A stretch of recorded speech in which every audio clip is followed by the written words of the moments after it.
ঢাকার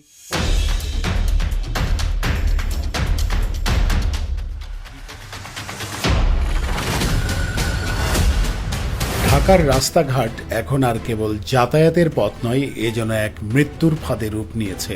ঢাকা দক্ষিণ সিটি কর্পোরেশনের অন্তর্গত এলাকাগুলোতে রাস্তাঘাটের এমন বেহাল অবস্থা যে প্রতিটি পা ফেলাই যেন ভাগ্যের উপর ছেড়ে দেওয়া। একদিকে খোঁড়াখুড়ি, অন্যদিকে কাদামাটি আর ফেলে রাখা নির্মাণ সামগ্রী, সব মিলিয়ে প্রতিটি গলি এখন বিপদসংকুল ময়দান।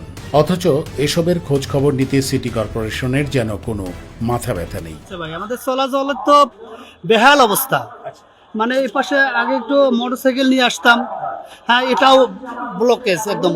হ্যাঁ, এখন ভাই মানে এটা বলার ভাষা নেই। আসলে এটা বছরের পর বছর পড়ে আছে, 1-2 মাস হইলে একটা ব্যাপার।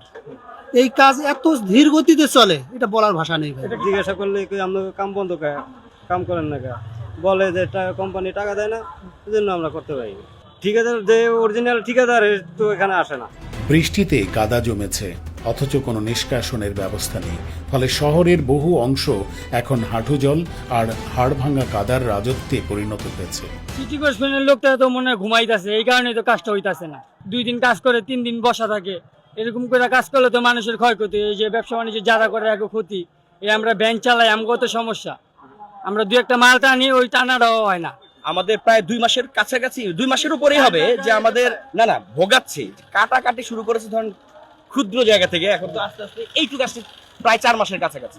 এখানে দোকানদাররা আছে, এখানে সাধারণ জনগণ আছে, অসুস্থ রোগী আছে, হাসপাতালে যাচ্ছে।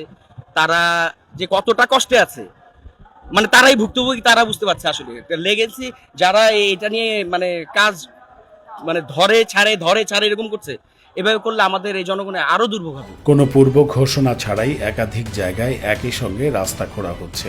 বিশেষজ্ঞরা বলছেন, এরকম অপরিকল্পিত খোঁড়াখুড়ি শুধু জনদুর্ভোগই বাড়ায় না, রাষ্ট্রীয় সম্পদের অপচয়ও ডেকে আনে। দিনরাত পথচারীরা প্রতিনিয়ত মৃত্যুর ঝুঁকি নিয়ে চলাফেরা করছে। শিশু থেকে বৃদ্ধরা কেউই এখন নিরাপদ নয়। এই অবস্থা থেকে পরিত্রাণ চায় এলাকাবাসী।